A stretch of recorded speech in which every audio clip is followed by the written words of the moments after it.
Hello भाई लोग। जैसा कि दिख रहा है आप लोग को कि अभी मैं इंटरव्यू से आ रहा हूँ। मेरा आईपीएस पीओ का इंटरव्यू था, तो मैं ये वीडियो बना रहा हूँ ताकि बहुत लोग को हेल्प हो जाए। बहुत लोग को रहता है, एंजाइटी रहता है कि क्या पूछा नहीं पूछा। मुझे भी 2 दिन से हो रहा था कि कोई बताया था तो कैसा कैसा है नहीं है, कैसा हो रहा है नहीं हो रहा है। तो मैं वीडियो उसी के लिए बना रहा हूँ, आप लोग देख के बताना कैसा था मेरा एक्सपीरियंस।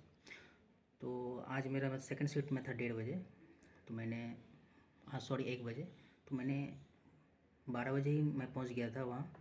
बहुत लोग आए हुए थे वहाँ, तो 12 बजे मैं पहुंचा और बहुत लोग आए हुए थे। तो मैं सबसे बातचीत कर रहा था। बातचीत करते करते मतलब 1 बजा, तो वो लोग अनाउंस किए कि अब एंट्री होने वाला है। तो एंट्री होने वाला है, तो मेरा पटना में ही था, रिपब्लिक होटल में मेरा था इंटरव्यू। तो 1 बजा तो वो लोग बोले कि हाँ आप लोग अब एंट्री कर सकते हैं। तो कॉल लेटर देख के ही इंटरव्यू के लिए एंट्री हो रहा था। तो हम लोग का 5th फ्लोर पे था। तो हम लोग 5th फ्लोर पे गए, वहाँ पैनल वाइज ही सटा हुआ था कि वहाँ जाके सबको बैठ जाना है। और मुझे लगता है कि शायद एक पैनल में शायद 25 या 30 तक थे एक शिफ्ट में। तो मेरे साथ 25 या 30 लोग थे, मैं तो नहीं गिना, लेकिन 25 या 30 थे। मेरा 11वें नंबर पे था, 11th नंबर पे। तो वहाँ सबको सीरियली वाइज बैठाया गया। उसके बाद हम लोग वहाँ बैठे। तो उसके बाद फिर हम लोग को कहा गया कि हाँ, तो सॉरी दोस्तों, कोई आ गया था रूम पे। तो हमें बोल रहा था कि उसके बाद हम लोग को एंट्री दिया गया। तो हम लोग का शायद वहाँ सब मतलब जो जो एम्प्लॉय थे वो शायद यूनियन बैंक के थे। तो नोडल बैंक ही हम लोग का यूनियन बैंक ही था। वो लोग इंटरव्यू कंडक्ट करवा रहे थे। तो हम लोग को पैनल वाइज बैठाया गया, सीरियली वाइज जो रोल नंबर था हम लोग का उस तरह से हम लोग को बैठाया गया। उसके बाद बैठाने के बाद एक एक करके डीबी हुआ। उसके बाद डीबी के बाद जो बायोमेट्रिक होता है उसके बाद बायोमेट्रिक हुआ गया। उसके बाद इसी बीच में सब दो दो करके सबको वहाँ ले जाया जा रहा था ऊपर, जहाँ मतलब हो रहा था इंटरव्यू। तो ऐसे करते करते सबका हो गया इंटरव्यू, सबका डीबी हो गया। तो फिर ले आया गया। तो फिर मेरा बारी आया, तो फिर मुझे वहाँ बैठाया गया। तो मैं वहाँ बैठ रहा था। खैर टेंशन तो बहुत हो रहा था, लेकिन मैं बस पानी लिया था साथ में। मैं भी रिकमेंड करूँगा कि पानी आप लोग साथ में रखना। उसके बाद मैं पानी पी रहा था थोड़ा थोड़ा करके। और मेडिटेशन देखो भाई लोग, अगर ज़्यादा ये होता है ना तो एक ब्रीदिंग करो, इनहेल एक्सेल करो जो मतलब, तो उससे थोड़ा मुझे रिलैक्स फील हुआ। तो मैं किया। उसके बाद फिर कॉल बेल बजा तो फिर मैं गया। मैंने बोला कि मैं कम इन सर, क्या हाँ कम इन। तो फिर मैं सबको विश किया, गुड आफ्टरनून मैन। एक मतलब पैनल मेंबर में थे, वो पैनल मेंबर में एक चार चार मेल सर थे और एक फीमेल थी जो वो साइड में बैठी हुई थी। और एक सर तो थे, बहुत यंग टाइप के लग रहे थे। हमको लगता है उसका एज शायद मतलब 35 टू 40 तो होगा ही, कि ज़्यादा वो एजेड नहीं लग रहे थे।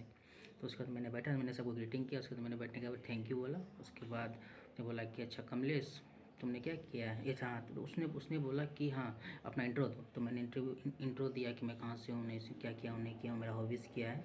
उसके बाद फिर मैंने बोल दिया। उसके बाद अच्छा कमलेश तुमने इंजीनियरिंग किया हुआ है, तो अच्छा इंजीनियरिंग किए तो इंजीनियरिंग फील्ड में क्यों नहीं गए, बैंक में क्यों आना चाह रहे हो। तो मैंने बताया कि जो क्या है, मुझे बैंकिंग अच्छा लगता है, शुरू से मुझे बैंकिंग ही करना था। तो फिर मैंने वो सब बताया। तो फिर उसके बाद वो क्या पूछने लगे कि जो आपकी इंजीनियरिंग है कि ये बैंकिंग में किस तरह से हेल्प की जाएगी। तो मैंने बोला कि बहुत कोई डिजिटलाइजेशन हो रहा है अभी, उस चीज़ को मैं जल्दी से ग्रैप्स कर सकता हूँ। उसके बाद फिर उसके बाद अगर ब्रांच में कोई टेक्निकल फेलियर होता है, माइनर फेलियर होता है, तो उस चीज़ को मैं इजीली रेक्टिफाई कर सकता हूँ ताकि कस्टमर सर्विस हैम्पर ना हो। ऐसे में बोला। उसके बाद फिर मैंने लिखा हुआ है। उसके बाद फिर उसने क्या पूछा कि हाँ, उसके बाद जो उसके बगल चेयरमैन के बगल में जो सर थे, तो वो बोले कि अच्छा एनपीए क्या होता है। तो मैंने एनपीए बता दिया। तो फिर उसने बोला कि प्रोविजनिंग क्या होता है, प्रोविजनिंग का नाम सुने हो, यहाँ से सुने। तो मैंने बोल दिया कि प्रोविजनिंग जो एनपीए जब कोई भी किसी को लोन देते हैं तो उस लोन का कुछ परसेंटेज एक सिक्योरिटी के तौर पे रखा जाता है, ताकि अगर बैंक अगर वो लोन एनपीए हो जाता है तो हम उसको मतलब रिकवरी के लिए रख सकते हैं। तो अच्छा चलो ठीक है। तो एनपीए कितने टाइप के होते हैं, बोले कि सर 3 टाइप के होते हैं। तो अच्छा, तो मैंने बताया 3 टाइप क्या क्या होता है। उसके बाद उसने पूछा कि कोई एनपीए, अच्छा प्रोविजनिंग जो मतलब सब स्टैंडर्ड एसेट में प्रोविजनिंग के लिए कितना परसेंटेज रखा गया है। बोला कि सर मैं तो ये नहीं पढ़ा हूँ। तो फिर सर चलो ठीक है।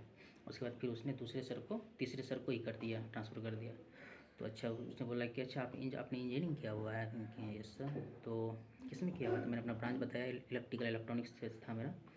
तो फिर उन्होंने पूछा कि अच्छा रेजिस्टेंस जानते हो क्या होता है? तो मैंने बताया कि हाँ रेजिस्टेंस जो इलेक्ट्रिकल फ्लो को अपोज करता है उसे रेजिस्टेंस कहते हैं। तो अच्छा बोला कि अच्छा रेजिस्टेंस इसका कहाँ यूज होता है? तो मैंने एग्जांपल दे के बताया कि सर देखिए अभी इस कमरे में जो लाइट है वो, अगर हम वो जैसे अभी लाइट 220 वोल्ट ये हो रहा है, फ्लो हो रहा है, लेकिन उस लाइट को उतना नहीं चाहिए, तो उसको उतना ही रेजिस्टेंस मिले, इसलिए हम लोग रेजिस्टेंस का यूज करते हैं ताकि वो शॉर्ट सर्किट नहीं हो जाए, ये फ्यूज नहीं हो जाए। तो मैंने ऐसे बोला। तो अच्छा चलो ठीक है। उसके बाद फिर दूसरे सर जो चौथे सर थे वो उसको ट्रांसफ़र हो गया। तो सर वहाँ वही वो सर ही बहुत मतलब पूरा यंग लग रहे थे, 40 के आसपास उनका एज होगा। तो अच्छा तो वो बोले कि अच्छा इनर्शिया जानते हो क्या होता है? तो मैंने बताया कि इनर्शिया जो भी ऑब्जेक्ट रहता है अपने जो जो उसका पोजीशन रहता है वही पोजीशन में रहना चाहता है, उसी को इनर्शिया कहते हैं। तो फिर अच्छा इसको कैसे ये ख़त्म किया जा सकता था? मैंने बोला कि सर फोर्स से इसको ये किया जा सकता है, इसको डिस्प्लेस करके। तो फिर वो वाले जो सर थे, थर्ड वाले सर, उसने पूछा कि कौन सा फोर्स? तो मैंने बोला कि एक्सटर्नल फोर्स से ही कर सकते हैं। कि अच्छा ठीक है। तो फिर वही जो कम एजेड वाले सर, जो कम एज के थे, उसने उसने पूछा कि अच्छा आपने कोचिंग कहाँ से की है? अनअकैडमी से की हो कोचिंग? क्योंकि नहीं तो सर। तो अच्छा कहाँ से की हो? नहीं वहाँ से नहीं की हो। तो मैंने बोला कि सर मैंने यूट्यूब से पढ़ा हुआ है। कि यूट्यूब से पढ़ा हुआ है?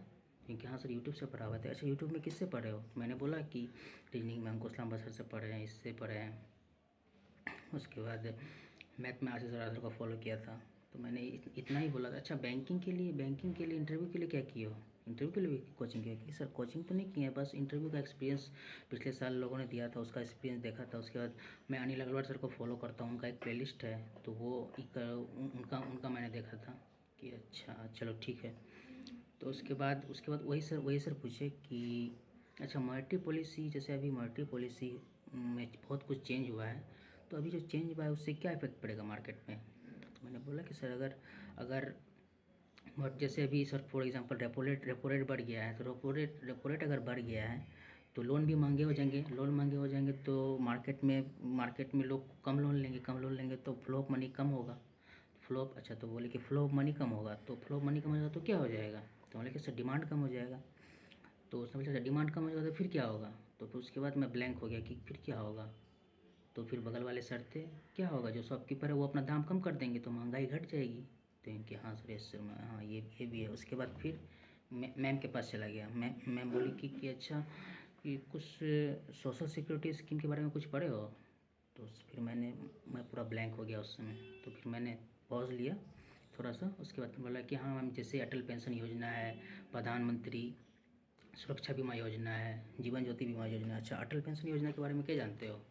तो मैंने बोला कि यही जो 18 से 14 एज वाले इसको ही कर सकते हैं।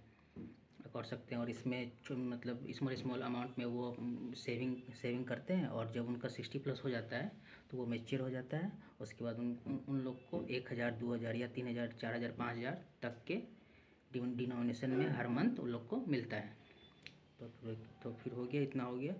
तो फिर इतना तो हो गया। उसके बाद बोला कि अच्छा ठीक है, जब सब ने क्वेश्चन पूछ लिया, ठीक हो गया, ठीक है।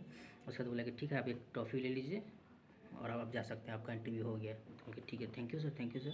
उसको जैसे मैं जा रहा था तो फिर एक सर बोलते हैं अच्छा एक आप फीडबैक देना चाहिए। नहीं फीडबैक नहीं बोले, वो बोले कि एक मुझे आज मतलब मैं परसों से ही ले रहा हूँ, सबके एक ही टाइप के ये लग रहे हैं कि मतलब आप एक ही टाइप के आंसर आ रहे हैं।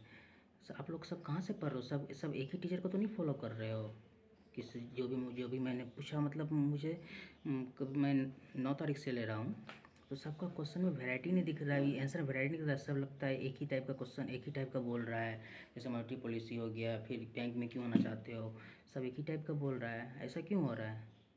तो सर मुझे तो नहीं पता, मुझे जैसा लगता है मैंने वैसा बताया कि अच्छा कोई बात नहीं, अब आप जा सकते हैं। तो फिर मैंने कर थैंक यू बोल दिया, सबको विश कर दिया। उसके बाद फिर मैं वहाँ से निकल गया। उसके बाद फिर मैं अपना बैग उग लिया वहाँ से, सब कुछ सर को थैंक यू बोल के निकल गया। तो ऐसे ही तरह मेरा इंटरव्यू एक्सपीरियंस था, बस ठीक ही था मुझे लगता है। मेरे हिसाब से तो मुझे ठीक ही लगा, एवरेज लगा, उतना भी अच्छा नहीं था क्योंकि मैं 2-3 क्वेश्चन नहीं बोल पाया। उसके बाद 2-3 क्वेश्चन नहीं बोल पाया, तो वही जैसे एनपीए में प्रोविजनल में कितना परसेंटेज होता है ये नहीं बोल पाया। उसके बाद वो जो डिमांड के बाद क्या होता है वो नहीं बोल पाया।